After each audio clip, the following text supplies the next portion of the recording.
Hello friends, வணக்கம். என் பேர் Rajan. So என்னோட ட்ரேடிங் செட்டப் காஸ்ட் வீடியோவில் பார்த்தீங்கன்னா மோஸ்ட் காமன் கொஸ்டின் வந்து அந்த துபாயில் கேஜெட்ஸ் எப்படி வாங்கினீங்க அப்படின்ற கொஸ்டின் நிறைய இருந்துச்சு. ஸோ அதனால தான் இந்த வீடியோ க்ரியேட் பண்ணுறேன். Okay, last year September and October மாதம் வந்து ஐஃபோன் ரிலீஸ் ஆகும்போது ஒரு ஃபேமஸான பிளாக் வந்து ட்ரெண்ட் ஆகிட்டு இருந்துச்சு. என்னென்னா நீங்கள் துபாயில் போய் வாங்கிட்டு திரும்ப வந்தால் கூட ஒரு 10,000 சேவ் பண்ணுவீங்க, அவ்வளோ சீப் துபாயில் அப்படின்ற மாதிரி ஒரு ஆர்டிக்கல் வந்து ட்ரெண்ட் ஆகிட்டு இருந்துச்சு. சில பேர் அதை ஃபன்னியாகவும் எடுத்துக்கிட்டாங்க, பட் நானும் அப்படி தான் எடுத்துக்கிட்டேன் ஃபஸ்ட்டு. பட் லைட்டாக ஒரு ரிசர்ச் பண்ணி பார்த்தேன், நிஜமாலே இது வந்து பாசிபிளா அப்படின்ட்டு. ஏன்னா நானும் ஐஃபோன் வாங்கலான்ற ஒரு ஐடியாவில் தான் இருந்தேன். அண்ட் ஒரு ரிசர்ச் பண்ணும்போது ஓகே, ஒரு கண்டிப்பாக ஒரு என்ன சொல்கிறது, காஸ்ட்டையாச்சும் ரெக்கவர் பண்ணலாம், துபாய் போனால் அங்கே இருக்கிற காஸ்ட்டை ரெக்கவர் பண்ணலான்ற மாதிரி ஒரு ஐடியா இருந்துச்சு.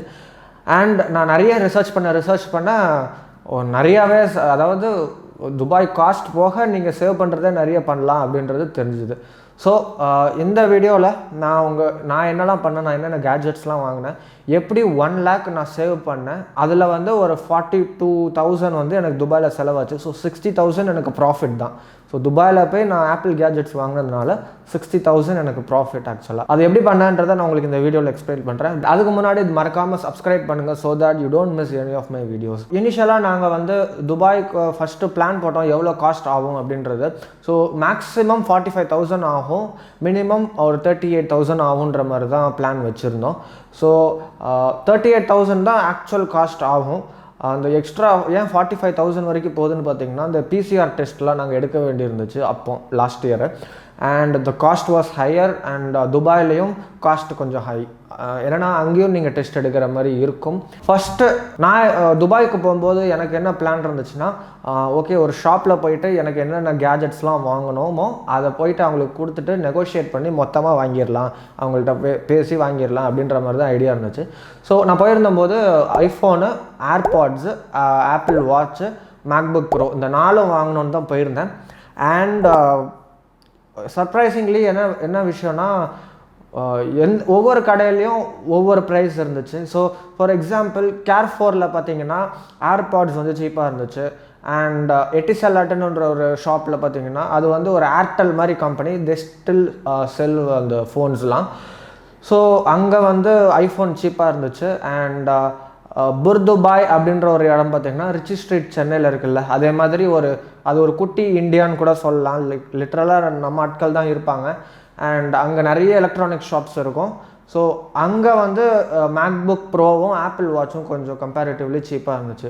ஸோ என்னோடய ஐடியா என்ன இருந்துச்சுன்னா, ஒரு கடையில் போயிட்டு நெகோஷியேட் பண்ணி வாங்கிட்டு 1 dayல முடிச்சிடலாம் அப்படின்னு தான் இருந்துச்சு. பட் கதையே வேறு மாதிரி ஆயிடுச்சு. ஸோ நாங்கள் லிட்ரலாக என்டையர் துபாயை என்ன சொல்கிறது, ஒரு நாள் வந்து நாங்கள் 4 மால் விசிட் பண்ணோம். BurJuman, Dubai mall, mall of Emirates and இன்னொரு மால், 4 மால் விசிட் பண்ணி எல்லா ஷாப்ஸ்டையும் விசாரித்து எது இருக்கிறதுலையே சீப்பஸ்ட் அப்படின்றது நான் இப்போ சொன்னது தான். ஸோ என்ன விஷயம்னா, அது இப்போ நான் சொல்கிறது வந்து அந்த நேரத்துக்கு பொருந்துச்சு. ஸோ நீங்கள் போகும்போது வேறு ஏதாச்சும் கடையில் வந்து சீப்பாக கிடைக்கும். ஸோ நான் என்ன அட்வைஸ் பண்ணுவேன்னா, ஒரு 2 days இந்த ஷாப்பிங்காக நீங்கள் ஸ்பெண்ட் பண்ணுறது பெஸ்ட்டு. ஸோ புர்துபாயில் பார்த்தீங்கன்னா எலக்ட்ரானிக் ஷாப்பு, அங்கே ஃபுல்லாக வந்து இதே மாதிரி ரிச்சி ஸ்ட்ரீட் மாதிரி தான் கடை இருக்கும். ஸோ நீங்கள் அதிலே பார்த்தீங்கன்னா ஒரு 10-15 கடை இருக்கும். ஸோ நீங்கள் ஒவ்வொரு கடையிலையும் உங்களுக்கு என்னென்ன வேணுன்ற மாதிரி லிஸ்ட்டு போட்டு நீங்கள் போய் காமிச்சிங்கன்னா அவங்க ஒரு கொட்டேஷன் மாதிரி கொடுப்பாங்க, இவ்வளோ தான் பண்ண முடியும் அப்படின்ட்டு. ஸோ அதில் எது பெஸ்ட்டோ நீங்கள் செலக்ட் பண்ணிக்கோங்க. அண்ட் இது வந்து ஒரிஜினலா டூப்ளிகேட்டா அப்படின்னு கேட்டால் இது ஒரிஜினல் தான். நம்ம ஊர் மாதிரி கிடையாது, அங்கே லாஸ்லாம் ரொம்ப ஸ்ட்ரிக்ட்டு. ஸோ ஏதாச்சும் கோல்மால் பண்ணால் அவங்களுக்கு லைசன்ஸே போயிடும் and they can be sent to jail. So இந்த மாதிரி பிரச்சனை இருக்கிறதுனால நீங்கள் தாராளமாக நம்பலாம். ஸோ அங்கேயே பார்த்தீங்கன்னா எல்லாமே சீப்பாக கிடைக்கும் அப்படின்றது இல்லை. ஸோ இப்போ நான் என்னென்ன கேஜெட்ஸ் நான் என்னென்ன ப்ரைஸில் வாங்கினேன் அப்படின்றது சொல்லிடுறேன். அது இந்தியாவில் எவ்வளோ காஸ்ட் ஆகுதுன்னு சொல்லிடுறேன். So iPhone 12 Pro Max 256 GB இந்தியாவில் பார்த்தீங்கன்னா 1,30,000 கிட்ட இருந்துச்சு. பட் நான் வாங்கினது 1 lakhக்கு அந்த புர்துபாயில் வாங்கினேன். அண்ட் இதிலே பார்த்தீங்கன்னா நான் 30,000 சேவ் பண்ணேன். அண்ட் த செகண்ட் பார்த்தீங்கன்னா மேக்புக் ப்ரோ, அது இருக்கிறதுலே ஹை அண்ட் மாடல் தான் வாங்கினேன். இந்தியாவில் பார்த்தீங்கன்னா 2,39,000 அந்த லேப்டாப்போட காஸ்ட்டு. நான் அங்கே வாங்கினது 1,84,000 தான். லிட்ரலாக ஆல்மோஸ்ட் 50,000 rupees இதுலேயே. ஸோ இந்த 2 இதுலேயே பார்த்தீங்கன்னா நான் 80,000 rupees சேவ் பண்ணேன். ஸோ ஏர்பாட்ஸ் ப்ரோ பார்த்தீங்கன்னா 25,000 ஆகும் இந்தியாவில். பட் நான் வாங்கினது 15,400 தான். இது நான் கேர்4ல் வாங்கினேன். அண்ட் லாஸ்ட் வந்து ஆப்பிள் வாட்ச் சீரீஸ் 6. இது மட்டும்தான் பெரிய ப்ரைஸ் டிஃப்ரென்ஸ் இல்லை. ஒரு 6,000 தான் நான் சேவ் பண்ண முடிஞ்சது. ஐ திங்க் ஆக்சுவல் காஸ்ட் இந்தியாவில் வந்து 40,000. நான் வாங்கினது வந்து 34,000 35,000 வாங்கினேன். இது நான் துபாயில் தான் வாங்கினேன். மற்ற இடத்துல வந்து ஈக்குவலண்ட்டாக தான் இருந்துச்சு இந்தியாவுக்கும். ஸோ சில கேஜெட்ஸ் பார்த்தீங்கன்னா ஈக்குவலண்ட்டாக இருக்கும். அண்ட் அகெயின் கைஸ், ஆப்பிள் தவிர நீங்கள் வேறு எந்த ப்ராடக்ட் பார்த்தீங்கனாலும் இந்தியாவை விட காஸ்ட்லியாக தான் இருக்கும். நான் வந்து மேக்புக் ப்ரோ ஒன்று வச்சுருந்தேன், இன்னொன்று ஹெச்பியில் ஒரு லேப்டாப் பார்த்து வச்சுருந்தேன். அதோட காஸ்ட் பார்த்திங்கன்னா இந்தியாவோட ஜாஸ்தியாக இருந்துச்சு. ஸோ அதை நான் கிவ் அப் பண்ணிட்டேன். நான் மேக்புக் ப்ரோவே வாங்கிடலான்ட்டு முடிவு பண்ணிட்டேன். ஸோ இது எல்லாத்தையும் நான் கூட்டி கழித்து பார்த்தா கேஜெட்ஸில் மட்டும் நான் 96,000 to 1 lakh சேவ் பண்ணேன். அண்ட் எனக்கு துபாய் காஸ்ட்டுன்னு பார்த்திங்கன்னா நான் அங்கே போனது, சாப்பிட்டது, ஸ்டே பண்ணது, ஏர்போர்ட் காஸ்ட்டு, இந்த கோவிட் டெஸ்ட் எல்லாமே சேர்த்து எனக்கு ஒரு 42,000 to 43,000 ஆச்சு. ஸோ எங்கே ஸ்டே பண்ணலாம் அப்படின்னு கேட்டிங்கன்னா, ஃபஸ்ட்டு 2 days நீங்கள் துபாயில் ஸ்டே பண்ணுறது பெட்டர். ஏன்னா அங்கே தான் நிறைய எலக்ட்ரானிக் ஷாப்ஸ் இருக்கும். அங்கே ஈஸியாக நீங்கள் போய் செக் பண்ணலாம் ஒவ்வொரு கடையிலையும் போயிட்டு. இல்லைனா நீங்கள் டவுன் டவுனில் இருந்தீங்கன்னா அங்கேருந்து நீங்கள் போகிறதுக்கே ஒரு 2 hours ஆகிடும். ஸோ அதுலேயே வேஸ்ட் ஆகிடும். இதனால் நீங்கள் காலையில் ரெடி ஆகிட்டு ஸ்ட்ரெயிட்டாக நீங்கள் களத்தில் இறங்கிடலாம். நீங்கள் பாட்டு விசாரிக்க ஆரம்பிச்சிடலாம். And by this way you can reduce time and also cost. ஏன்னா கொஞ்சம் சீப்பாகவும் இருக்கும். ஃபுட்டு பார்த்தீங்கன்னா சீப்பாக இருக்கும், ஸ்டேவும் கொஞ்சம் சீப்பாக இருக்கும். துபாயின்றது ஒரு லிட்டில் இந்தியா. நாங்கள் ஃபஸ்ட்டு டே அங்கே போகும்போது அங்கே தான் ஸ்டே பண்ணியிருந்தோம்ல. எனக்கே டவுட், நம்ம நிஜமாலே துபாய் தான் வந்திருக்கோமா, இது என்ன பெரிய டிஃப்ரென்ஸ் இல்லையே, எங்கே பார்த்தாலும் இந்தியன்ஸாக இருக்காங்க அப்படின்ற மாதிரி தான் இருந்துச்சு. 2 days நாங்கள் அங்கே இருந்தோம். அதோட காஸ்ட் பார்த்திங்கன்னா 2,500 per day. அங்கே என்ன ஹோட்டல் பெஸ்ட்டாக இருக்கும்னு நீங்களே பார்த்து செக் பண்ணிக்கோங்க. I think Meena Bazaar Dubai அப்படின்னு நீங்கள் சர்ச் பண்ணிங்கனாலே அது அரவுண்ட் சரௌண்டிங் ஏரியாஸில் நீங்கள் ஸ்டே பண்ணிக்கலாம். அண்ட் 3rd day பார்த்திங்கன்னா கொஞ்சம் டிஃப்ரெண்ட்டாக டவுன் டவுனில் ஸ்டே பண்ணோம். புர்ஜ் கலிஃபா இருக்குல்ல, அங்கே ஸ்டே பண்ணல, அந்தளவுக்கு இன்னும் வளரல. அந்த ரோட்டில் இருக்கிற ஒரு ஒன் ஆஃப் த ஹோட்டலில் ஸ்டில் அது வந்து ஒரு 25 floors 30 floors இருக்கும். நாங்கள் ஒரு 7th floorல ஸ்டே பண்ணோம். ஸ்டில் சமச்சீப்பாக இருந்துச்சு. 3,000 rupees தான். பட் நார்மல் டேஸில் பார்த்தீங்கன்னா கண்டிப்பாக அது 8,000 10,000 per day இருக்கும். நாங்கள் போனது ஆஃப் சீசன். ஸோ இதில் ஒரு பெனிஃபிட் என்னென்னா 2 விஷயம் இருக்குது. நீங்கள் ஒரு சீசன் லைக் டிசம்பர் ஜனவரியில் போனீங்கன்னா எலக்ட்ரானிக்ஸ்லாம் ரொம்ப சீப்பாக இருக்கும். அது என்ன எலக்ட்ரானிக் சீசனாக என்னமோ சொல்லுவாங்க. பட் அதில் சேவ் பண்ணுவீங்க. பட் அதில் வந்து என்ன ஒரு ட்விஸ்ட்டுனா ஹோட்டல் ப்ரைஸஸ்லாம் ரொம்ப ஜாஸ்தியாக இருக்கும். ஏன்னா நிறைய பேர் அப்போ தான் வருவாங்க. டிசம்பர் ஜனவரி மாதம் தான் நிறைய டூரிஸ்ட் வருவாங்க இல்லையா. So cab and the stay வந்து பார்த்திங்கன்னா செம்மையாக இன்க்ரீஸ் ஆகிடும். ஸோ ஆல்ஓவர் நீங்கள் எப்படி கால்குலேட் பண்ணிங்கனாலும் ஆல்மோஸ்ட் சேம் தான். ஆஃப் சீசனில் போகிறது பெட்டர். நான் போனது கோவிட். ஸோ அதனால் எனக்கு இந்த ஹோட்டல் ஒரு 3,000க்கு கிடச்சிச்சு. நான் இப்போது செக் பண்ணி பார்த்தேன். நான் அதை இங்கே போடுறேன். எவ்வளோ ப்ரைஸ் அக்யூரேட்டாக நான் ஸ்டே பண்ண ஏரியா வந்து எவ்வளோ ப்ரைஸுன்றதை நான் இங்கே போடுறேன். ஸோ ஃபுட்டை பொறுத்த வரைக்கும் துபாயில் நீங்கள் போயிட்டு அதை சொன்னோம் இல்லையா, லிட்டில் இந்தியா மாதிரி தான் இருக்கும் அப்படின்ட்டு. ஸோ அது ஒன்றும் பிரச்சனை இருக்காது. ஒரே ஒரு ரெஸ்டாரண்ட் மட்டும் நான் உங்களை கண்டிப்பாக விசிட் பண்ண சொல்லுவேன். என்னென்னு பார்த்தீங்கன்னா பாகிஸ்தானி லியாரி ரெஸ்டாரண்ட். அது ஒரு பாகிஸ்தான் ரெஸ்டாரண்ட்டு. பிரியாணி வந்து கொஞ்சம் டிஃப்ரெண்ட்டாக இருந்துச்சு. நம்ம ஊர் அந்த தக்காளி சாதம் மாதிரி இருக்காது. லைக் நம்ம ஊரில் நல்லா தான் இருக்கும். பட் ஸ்டில் அங்கே கொஞ்சம் டிஃப்ரெண்ட்டாக இருந்துச்சு. அண்ட் அந்த மட்டன் கிரேவி, மட்டன் கபாப்ஸ்லாம் கொஞ்சம் சூப்பராக இருந்துச்சு.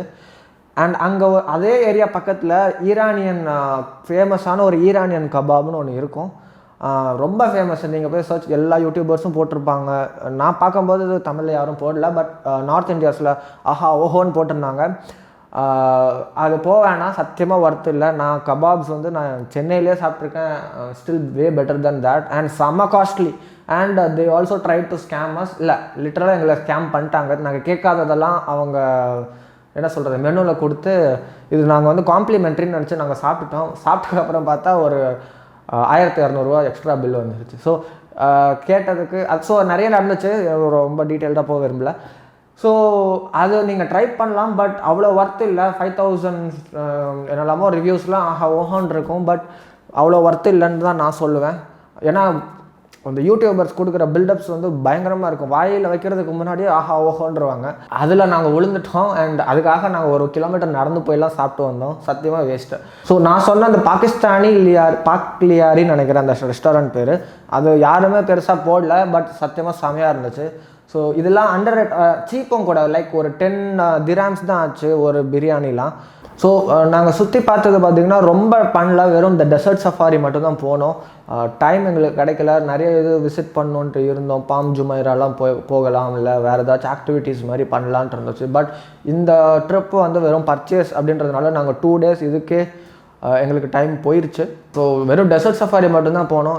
It was good, not great, not bad, அவ்வளோதான். And coming to the main point, முக்கியமான இந்த கஸ்டம்ஸ் இல்லை, நீங்கள் அந்த கேஜெட்ஸ்லாம் எடுத்துகிட்டு வந்தால் கஸ்டம்ஸில் பிடிப்பாங்களா அப்படின்னு கேட்டிங்கன்னா, நீங்கள் என்ன பண்ணணுன்னா உங்களோட இந்த கேஸ்லாம் கொடுப்பாங்கள்ல, அதெல்லாம் எல்லாத்தையும் எடுத்து போட்டு வெறும் பில்ஸையும் உங்களோட கேஜெட்ஸை மட்டும் உங்கள் பேக்குள்ளே வச்சுக்கணும்.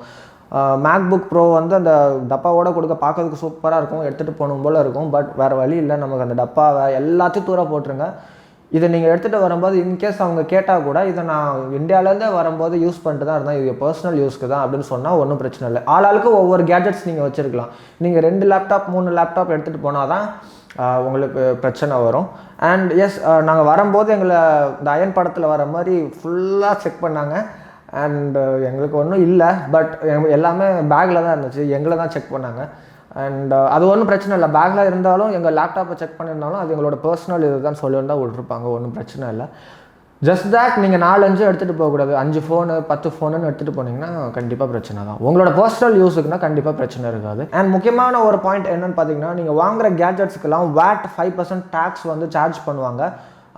அதை வந்து நீங்கள் ரீஃபண்டாக ஏர்போர்ட்டில் போய் நீங்கள் கொடுத்தீங்கன்னா, அந்த பில்ஸை காமிச்சிங்கனாலே உங்களுக்கு ரீஃபண்ட் வந்துடும். அந்த 5% ரீஃபண்ட் வந்துடும்.